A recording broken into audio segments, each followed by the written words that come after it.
Gold trusted gold buyers తాకట్టులో ఉన్న బంగారాన్ని విడిపించి ఈ రోజు ఉన్న మార్కెట్ ధరకే కొనబడును.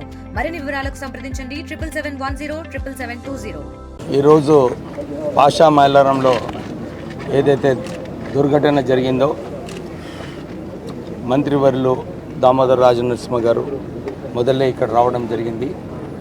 ఈ సంఘటన అయిన తర్వాత 15 నిమిషాలలో కలెక్టర్ గారు, ఎస్పీ గారు ఇక్కడ రావడము, ఒక వార్ రూమ్ పెట్టడము, అందరూ ఎవరైతే ఈ సంఘటనలో ఎఫెక్ట్ అయినారో వీళ్ళందరికీ హాస్పిటల్ పంపించడం. ఎందుకంటే ఇలాంటి సంఘటనలో ఎక్కడైతే బ్లాస్ట్ వలన బిల్డింగ్ కూలిపోయిందో చాలామంది దాంట్లో బర్న్స్లో ఉన్నారు. వారందరికీ ఎగ్జాషన్లో అంటే ఊపిరి తీసుకోవడానికి కష్టంలో ఉన్నారో వాళ్ళందరికీ ఆక్సిజన్ ఇచ్చే అవసరం ఉంది.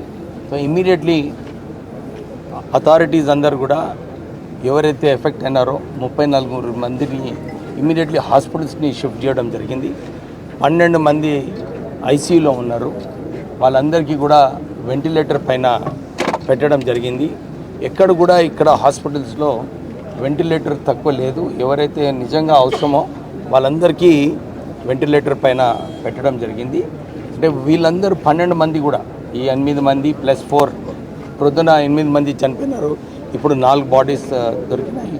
అంటే 12 మంది చనిపోవడము, తర్వాత ఈ 12 మంది ఎవరైతే క్రిటికల్గా ఉన్నారో వాళ్ళందరికీ కూడా రెస్పిరేటరీ సిస్టమ్ కొంచెం ఎఫెక్ట్ అయింది.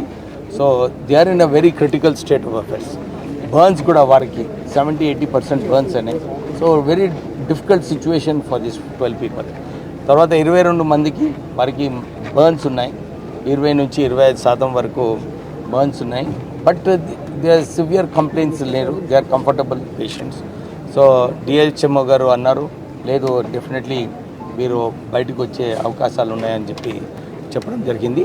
కానీ నిజంగా కరెక్ట్ నెంబర్ మీరు ఏదైతే అడుగుతున్నారో ఏమైంది అని ఇప్పుడు ఆల్రెడీ హైదరాబాద్ వారి పర్వ్యూలో లేనప్పుడు కూడా ఇక్కడ రావడము, వాళ్ళు డెబ్రీస్ అంతా కూడా క్లియర్ చేస్తున్నారు. డెబ్రీస్ క్లియర్ చేసినప్పుడే మనకు రియల్ నెంబర్ తెలుస్తుంది.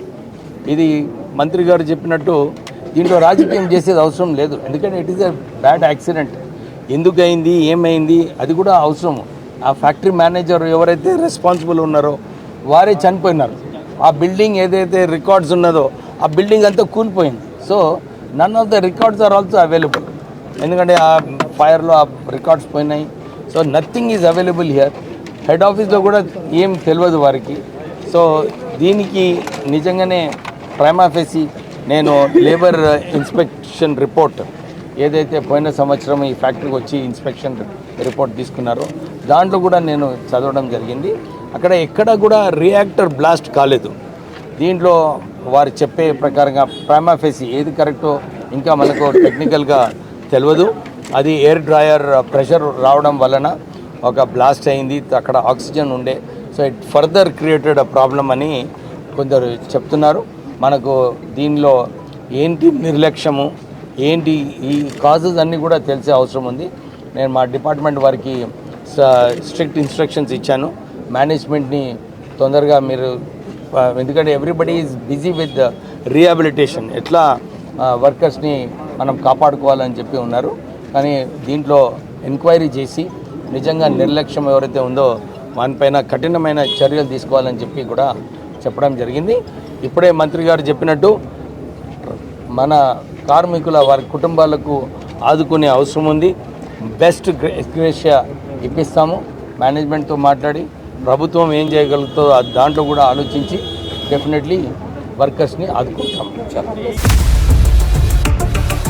ఇండియా పాకిస్తాన్ తాజా అప్డేట్స్ కోసం డౌన్లోడ్ చేసుకోండి RTV లైవ్ యాప్.